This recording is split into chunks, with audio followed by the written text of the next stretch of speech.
Welcome back to Inside the Game with CNHI Sports. I'm George Bremer of CNHI Sports Indiana, and as we do every week, we're going to take you around the country to pick up the biggest headlines in the sports world. We will start with a look at March Madness and Big Ten country with Kevin Brockway of CNHI Sports Indiana and Elton Hayes of CNHI Sports Pennsylvania.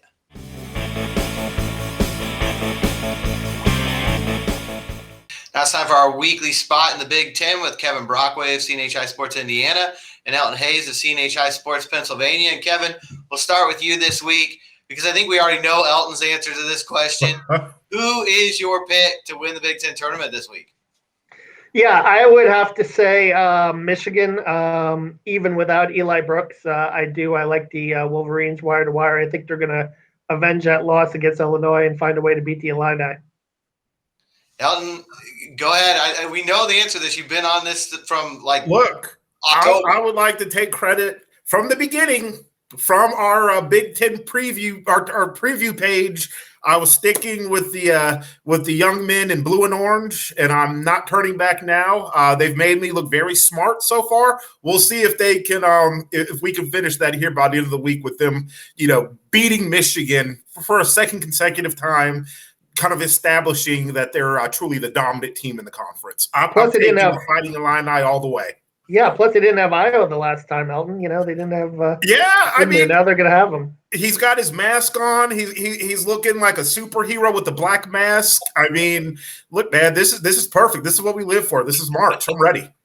I want to talk to you a little bit about this, Elton, because I thought it was interesting. He didn't get the legs that the football controversy had, but there was a little bit of roughness there. Illinois feeling like they won 2 more conference games and they should be crowned Big Ten regular season champions instead of Michigan. What's your take on that?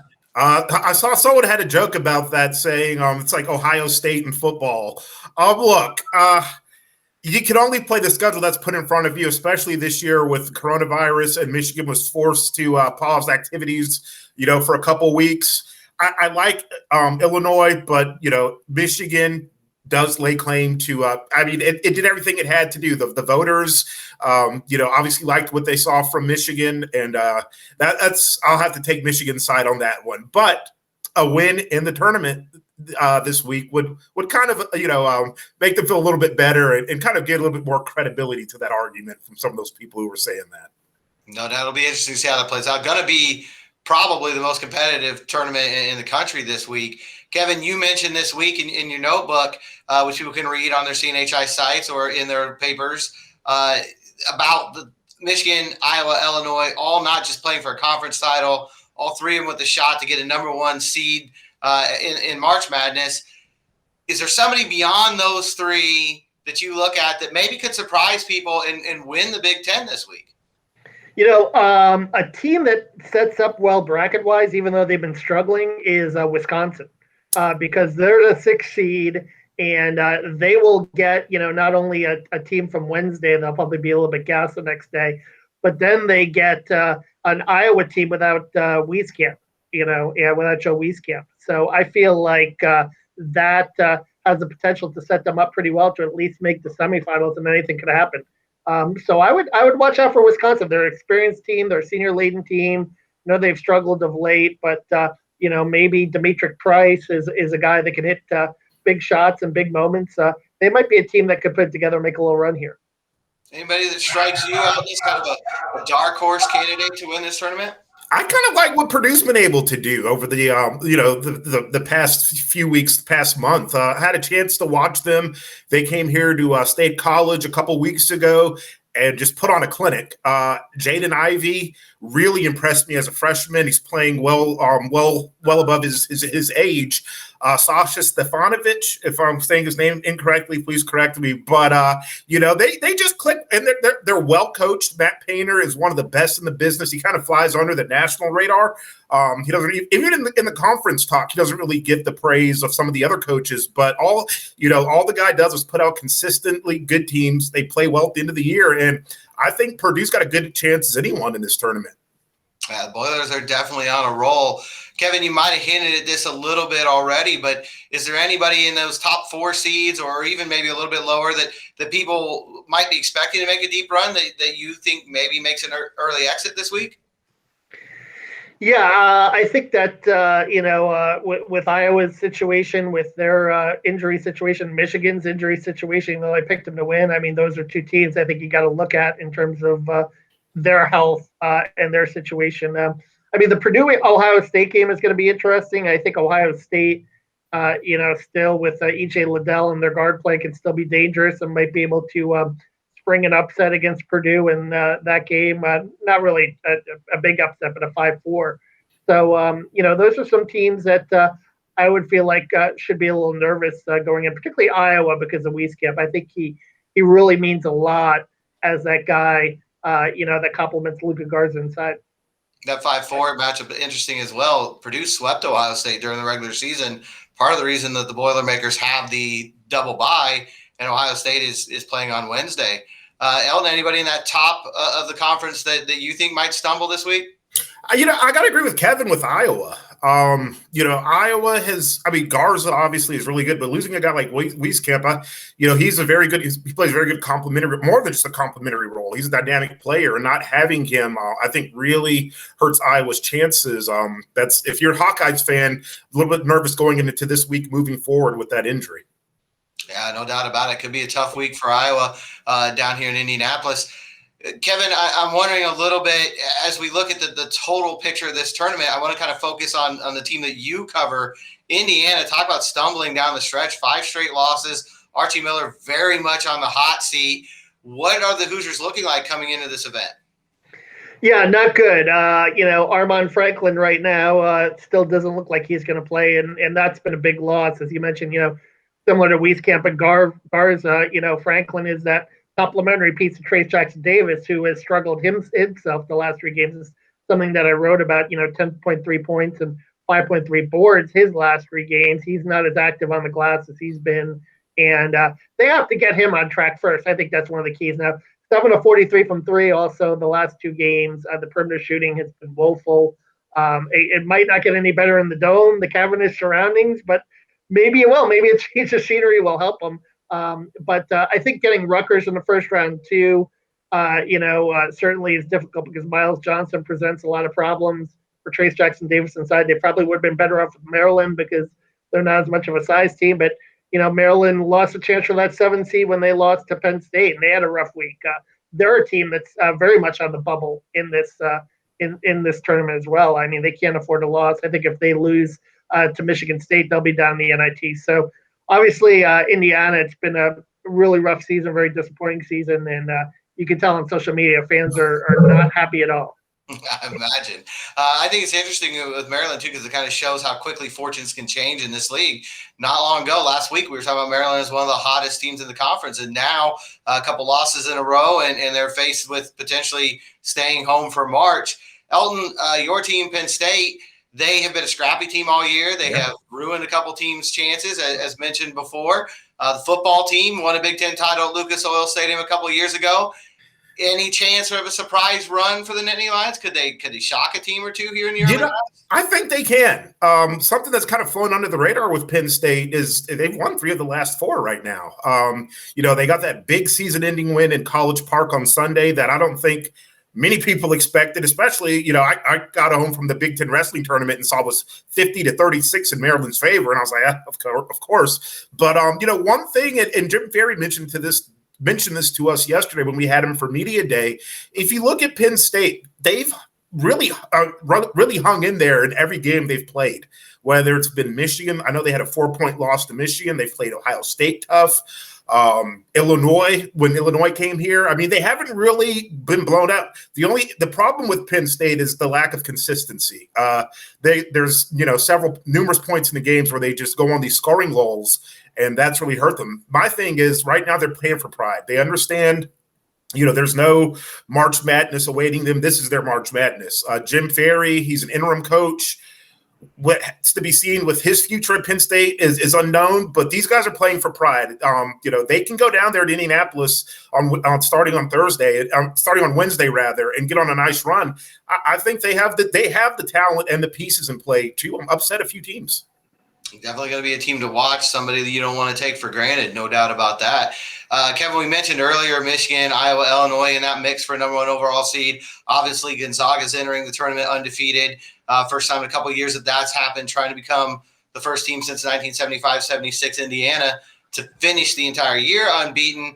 Who else out there nationally, maybe we're not talking about, is going to be a big player, do you think, when March Madness begins? Yeah, I mean, obviously Baylor's right there too. I think with the job that Scott Drew has done, they only have one loss, and they seem to have, righted themselves since the COVID pause. They're playing extremely well. I mean, you have to take a look at the two Big Ten teams as well, Michigan and Illinois. But some dark horse teams. I mean, Florida State and Alabama in the ACC and the SEC are two teams, and Arkansas in the SEC is playing tremendously well. I think those are teams that I wouldn't be surprised if they were able to do a little bit of damage in the tournament and maybe make a Final Four run. Elton, I mean, the last time we saw a tournament, the final was Virginia and Texas Tech. Now, a lot of people had that on their bracket. Do you think it could be a similar situation this year? Could there be some surprises in store once the big dance begins? I think so. I'm not trying to sound like an FCC homer, but Alabama is with Nate Oates there has really done a good job. They went on a run earlier this season where I think they won like 6 or 7, something's crazy where they like consecutive SEC wins. And they've got the talent to do it. They've got the coaching to do it. So Alabama, it was their year in football. I saw something, the softball team's undefeated, so why not go ahead and say that Alabama basketball right now is going to ride that wave? But they've really impressed me watching a body of work that the Crimson Tide has done this year. And let's not forget Loyola Chicago and Sister Jean, they made that run a couple of years ago to the Final Four, and he's got that team stacked again. That's another team that, and they have the experience where they've done it before. Krutwig is still there as a senior now, and he was a freshman on that team. You never know about maybe a team from the Valley surprising everyone. Yeah, I'll tell you, you definitely don't want to count out Sister Jean. We learned that a few years ago, and we're not going to make that mistake again. She was on game day earlier this season too. It's good. It was good to see her on there. She's all set. Maybe it's what country needs. Coming out of COVID, we need Sister Jean, right? We do. She's someone we could all rally behind. Exactly. Pull us all together. Exactly. All right, well, guys, I know we're going to be just as busy next week with the start of the madness. You guys enjoy the Big Ten tournament. We'll talk to you again next week. Sounds good. Take care. All right. Thank you. Thanks again to Elton and Kevin for their time. You can follow Elton and the Penn State Nittany Lions on Twitter at EHDC12. You can follow Kevin and the Indiana Hoosiers at Kevin Brockway G1. Now let's get a national perspective and talk about an anniversary we'd rather forget with our national columnist, Clay Horning.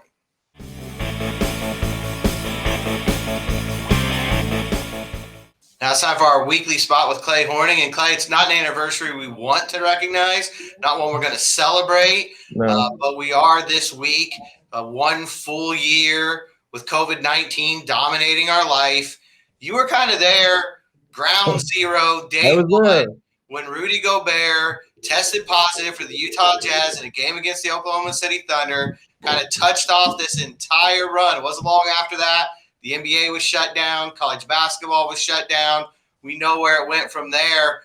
What was it like that night in the arena as the news was breaking? Well, it was crazy. It was surreal. Every time somebody says surreal, it's so obviously surreal. There's got to be a better word. But anyway, the teams had been introduced. The starters had been introduced. And if you've covered or been to an NBA game,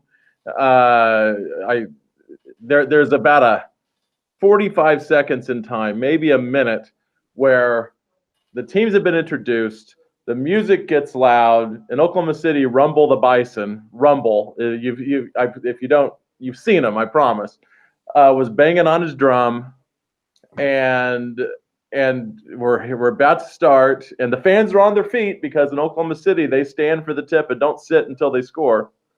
And then running across the court comes a guy that I knew worked for the Thunder, and I had a sense, I think before he reached the officials, that I knew how it was going to play out, that something had happened, and so they postponed the tip, and then maybe 15 minutes later, And after the halftime entertainment had performed, they called the game or formally suspended it, and fans left without incident. Hand it to the fans for leaving without incident. And that was sort of it. But it was, we learned that the Thunder were in their locker room past 10 p.m. The Jazz were in their locker room later than that.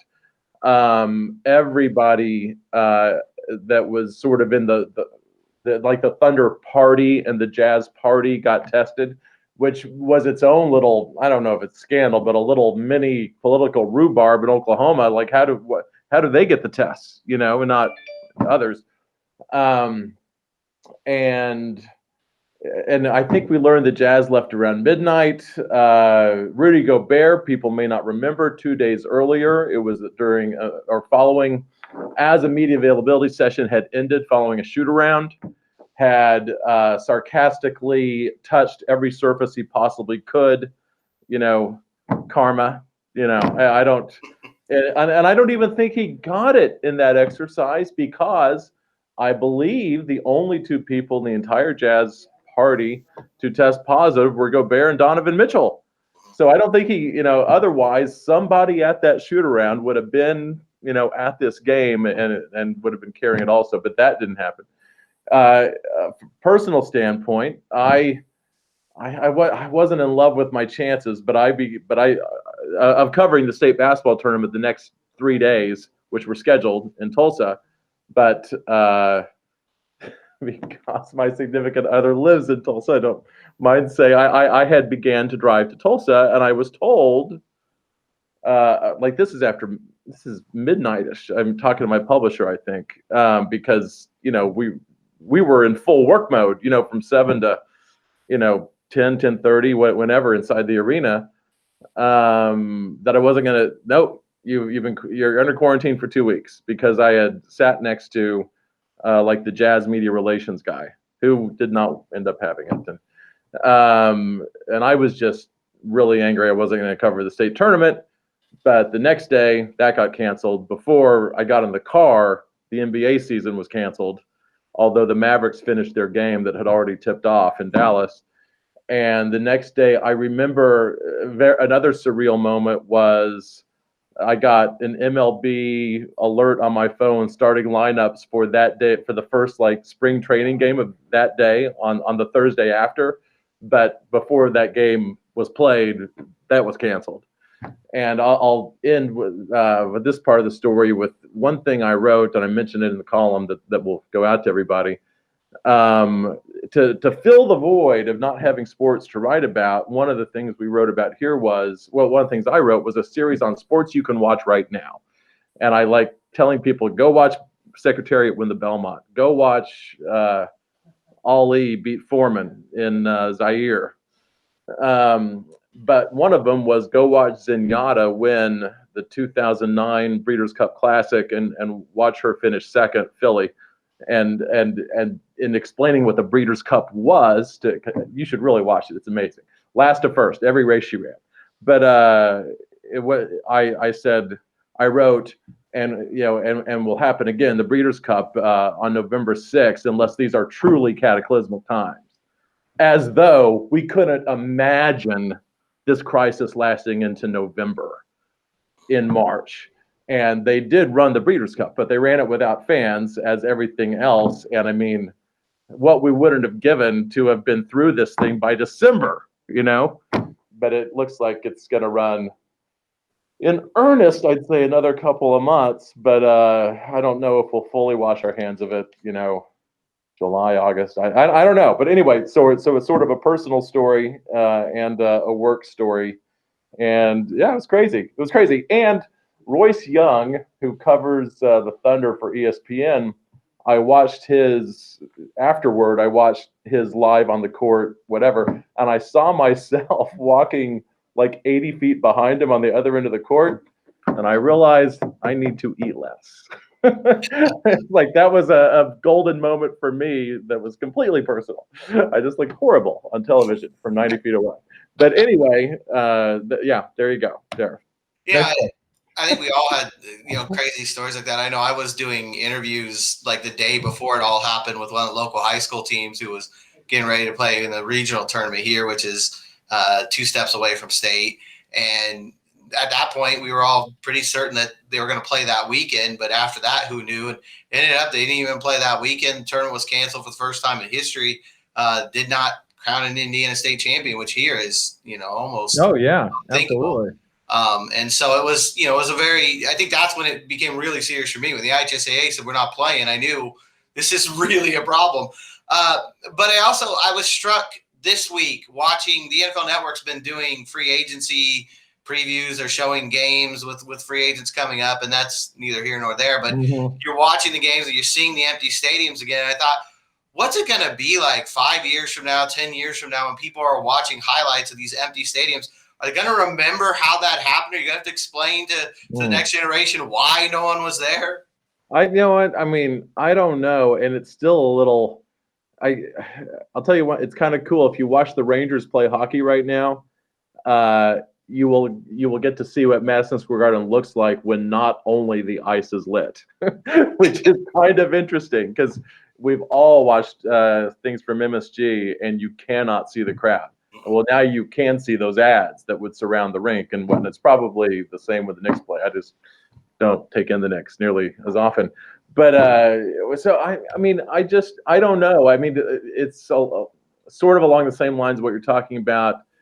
If this were to go on, you know what? This could have. I mean, we didn't have to have a vaccine right now. I mean, it's sort of a miracle that that a number of companies this quickly have vaccines that in their trials at least work so well. But this could have been a 2 or 3 year thing. And if it's if it's a result of the planet being angry because we've just mistreated it and more crap like this is on the way, we may face it again. And it's interesting to me that, well, I guess we continue to have our major sports, but the players might make half as much because all you would have is television revenue at that point. Or something. So I don't know. I think about a lot of different things. Sometimes I think about, games that the home team can't get over the hump, but they would have had their crowd with them the last, couple of minutes in a way that mattered, that they don't get anymore. Yeah, I don't know. But I'll say this too. The further, like if it were lasting 2 years, I mean, I wear a mask whenever I enter a public place, and I've had the virus, by the way. I had it when I was on furlough, and I lived through it awfully easily. I know that's not the experience for a lot of people, but I mean, the human condition, I guess, can only take it for so long. It's like any place that I see others who. Strangers, I want them to know that I'm looking out for them, so I wear the mask. But places where people know I've had it, and now I've had one of the 2 shots of the vaccine, if they're okay and I don't get right, I hate the mask. We all hate the mask. It's awful.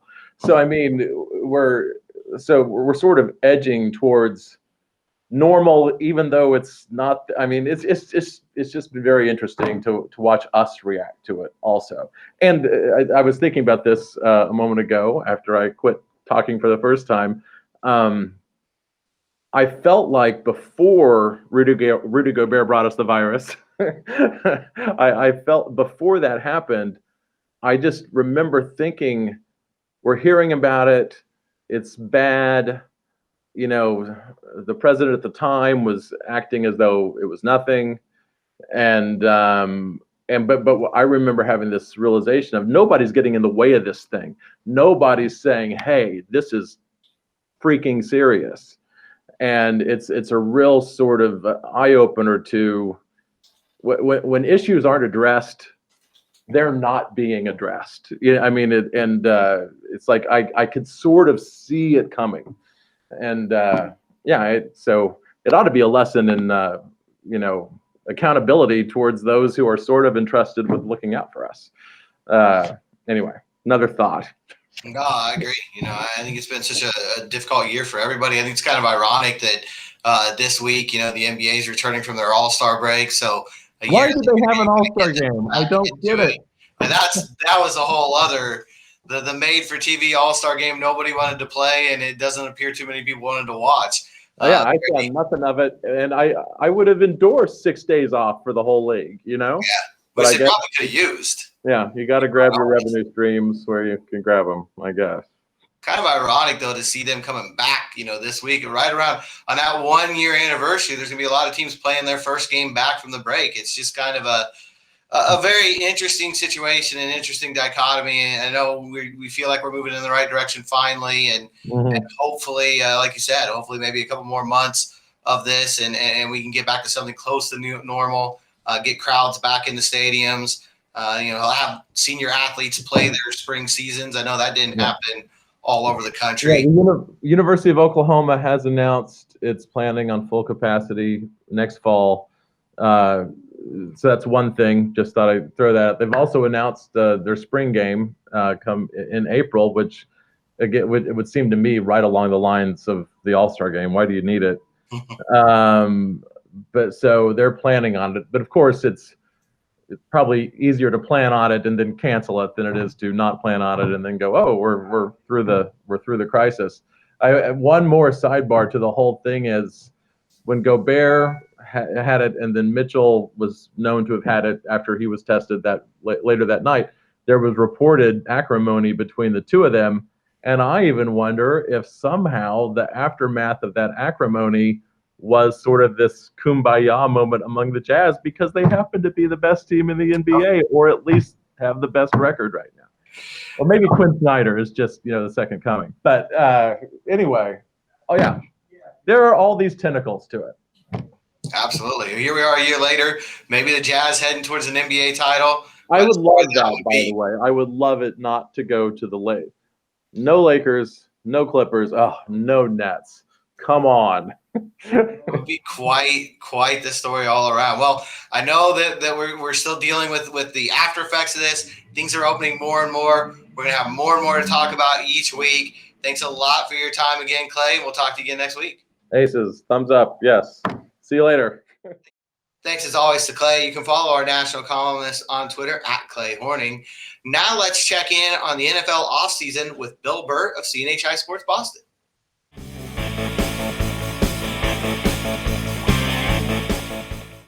Now it's time for our weekly spot with Bill Burt. And Bill, we're just a week away from the start of free agency, less than a week away as people are listening to this video.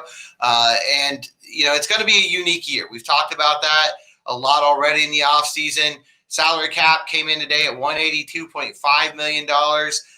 That's significantly lower than $198 from a year ago, but it was expected. People kind of knew this was coming. You're going to see a lot of veteran cuts between now and the start of the new league year on Tuesday. What is that bloodletting going to look like, Bill? Wow, it's going to be big. This is called planning for the future. And I'm, first press conference, he had a private press conference, and I've brought it up here before, with 6 writers when he took the job, Belichick. And just a very informal, it was on the record, but there was off the record stuff too, but very general. And one thing he said is, and he said it, we will never mortgage the future to win a Super Bowl. And he said it. And to be honest with you, he stuck with it. Now, they won 3 Super Bowls in the first 5 years he was coach, but he stuck to that. And they've had some issues over the years. They've been above the cap a little bit, but never where they had to do complete bloodletting now. And so here's what's happened. You got the New Orleans Saints, who, were upwards of $50-60 million over the cap. They now have to get under the cap, and they're going to let go of veterans that they do not want to let go of, but they have to. And they were trying to win the Super Bowl on Drew Brees' last year. I get it. But you also, now here comes the 7-9, 6-11, 5-11 season to follow. Maybe they're a little better than that, but no, their quarterback situation's up in the air. So my point is, so the Patriots now have $63 million to work with. They just they made a trade brought Trent Brown back. Brown was with us in 2018 and had a stellar season, basically rehabbed his career and earned one of the richest contracts for a left tackle. It seems like all the left tackles leave here. They make the richest contracts in the history of the game. Nate Solder did it the year before he arrived. And so Brown's going to come back for a year. He's played 1 year where he's played every single game. It was in every single snap on offense. It was with the Patriots. So the thing is, the Patriots are in position to add. They're going to. I think his contract could go to $11 million. It's like a $5 million guaranteed. So that's $5 million of the 63. So they're in really good shape. A few teams are in really good shape. Colts are another team. And then they got their quarterback. So it's like teams that got their stuff in order after COVID, during COVID, are in good position to at least compete for a championship. I get the Colts, with those numbers, go get another wide receiver, go get maybe another cornerback. I think that the Colts are in position to be a contender with the Bills and whoever. Yeah, that's what I'm saying here. I know that they've got cap space, and that's a rare commodity, as you mentioned. They're going to be looking at left tackle, obviously, but I think that might come in the draft. Yep. I think corner is a position they may go both. They may bring in a veteran and draft a kid there. And then, like everybody in the league, but especially here in Indy, looking for that edge pass rusher. I think that's the one thing this defense is missing. They got a big boost last year with DeForest Buckner in the middle. It really rose the level of play on the defensive line, but they still need that guy on the edge that keeps offensive coordinators awake all week, when you're going to play them. They don't have that guy. I think that's where they might spend money. That seems like a really deep market. No defensive ends got tapped yesterday. That, to me, was shocking. And what are your take on that? Normally, edge guys are right there with left tackles and quarterbacks. You don't let them leave the building. Not one of them got a franchise tag this year. So that's interesting because that's a high number, but it's a number that if you have your guy, it's still worth it because you're committing to the 1 year, and you don't have to go 5 years 90, 5 years 100, 5 years 110. Do 1 year, 22 million, or the number is affordable. Even I think it might be less than that. So this is we're in a crazy time here. Like you've talked about this several times here. The NFL is old, like 1970s baseball. It's going to be talked about every single day. Something's going to happen, and more of the fun's going to be off season here. Again, quarterbacks are still running rampant out there. Slowly a couple have gotten semi tied up here. The big hitter is going to be there in Miami. What happens there? Possibly is Deshaun Watson the guy? Look, I agree. I think that the positions are left tackle, edge rusher, quarterback, cornerback, and then all the other pieces are important. Patriots, the Patriots are in good shape offensive line, except they haven't signed their center yet, David Andrews. And David Andrews basically, I don't want to say play for nothing, but was 3 years, $9 million extension he signed before his fourth year. Ticked everyone off because he probably could have got $6 to $7 million a year. Now, what's happened is his contract's up, and I want to get paid. So some guys want to get paid. Not going to be easy, though, in this period. So a guy like him, and you're going to see this. I think this is the point, and it's a good point I think you're sort of alluding to, is we're going to see a lot of 1 year deals, 2 year deals, where guys are going to say, hey, I want the cap to go back up to over 200 million, maybe 210 if it's a good year, which I think it will be. So we got to keep our eyes on a lot where, we're not going to see those 7 year, $130, $40 million deals that we've seen the last couple of years. No, because like you said, you're going to try to do what you can to get through this year and get to what should be a better environment next offseason for players to get paid. One guy who did get paid, Dak Prescott in Dallas, 4 years, $160 million. Is this an indication of how crazy the quarterback market's going? I know not long ago I heard a general manager say it's gotten to the point where you either have a rookie or you're paying $35 million a year to somebody. Are we really in that boat now? Well, I think Kirk Cousins sort of changed the game there. I mean, the high price of mediocrity. And I wrote I sent a tweet out, and a former football writer at the Eagle Tribune responded. mocking me a bit. It was the four highest paid quarterbacks, are all around 40 million, 39 million, and two of them are 1 and 2 in the playoffs, and they've already been paid, and that's Dak and that's Deshaun Watson. And I said the high price of mediocrity and less, and obviously they're not mediocre, and I think Watson, we could argue, is a top 5, 6 quarterback, maybe higher, I don't know, whatever. But Dak is different. The Cowboys sort of forced this issue. If they took care of the issue 2 years ago, when honestly Dak might have been better and given him $30 million a year, guarantee $90 million, I think they would have been in better shape now to fix their team.